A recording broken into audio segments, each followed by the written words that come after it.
Hi, Martine here with Rising Women Network, and welcome to Rising Masterclass, your weekly dose of inspiration and practical information to grow your business. Okay, today I wanted to chime in on a topic that's made a lot of difference in my business: branding. Branding is that elusive subject that seems to get trampled over by things like audience building and marketing, but it's just as important, if not more, if you want to create a stand-up business. Now, here's why. Your branding is how people recognize and relate to you. It's also how they trust you. If your brand doesn't connect with your ideal audience and doesn't create a trustworthy presence, then you're going to have a tough time growing your business. So, to help, here are 4 things you need to work on if you want to create an epic brand. Let's get started.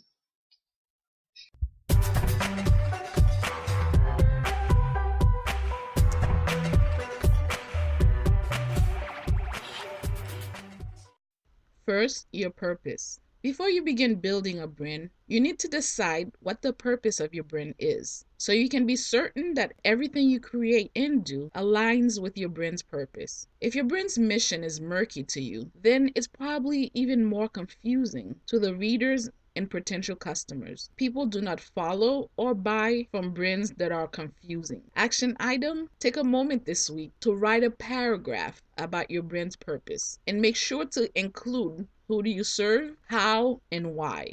Number 2, your blog content and images. Your blog content and imagery are some of the most defining pieces of your branding. What do you write about, and how do you illustrate your content with photography and graphic? More importantly, how does this draw your ideal reader? You want your content to set you apart as a trusted expert in your niche. But if your content is all over the place and poorly branded, then the only thing you'll be branding yourself as is a hot mess. So some actions I would recommend is to go through your 15 most recent posts. Are they written with your ideal audience in mind? Do the images and graphics look consistent? Or do you use different font and color schemes in every graphic you create? Write down a plan for the coming week to create more on-brand and relevant blog posts.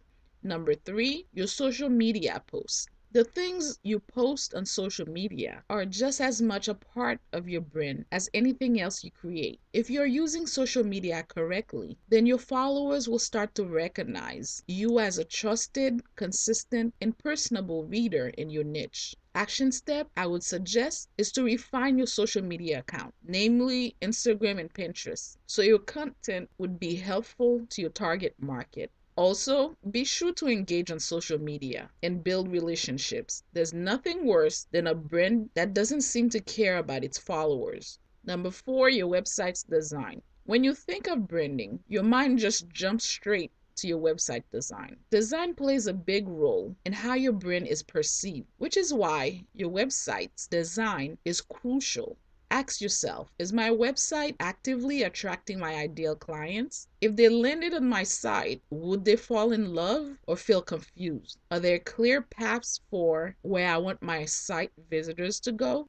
Actions I would recommend is to go through your website, every single component, and decide if it's serving your purpose and mission. Are those ads on your sidebar helping you sell products? Does your subscription form have an on-brand lead magnet, or does it say, subscribe to my newsletter? Do you have a tagline under your header to immediately tell people what you're all about? Make a list of things you can improve to better attract the right people. As a bonus, I created a step-by-step worksheet to help you create a profitable brand, which you can download at risingwomennetwork.com. If you're not a subscriber and you found this video valuable, then make sure you sign up, and I'll see you next week for our next Rising Masterclass.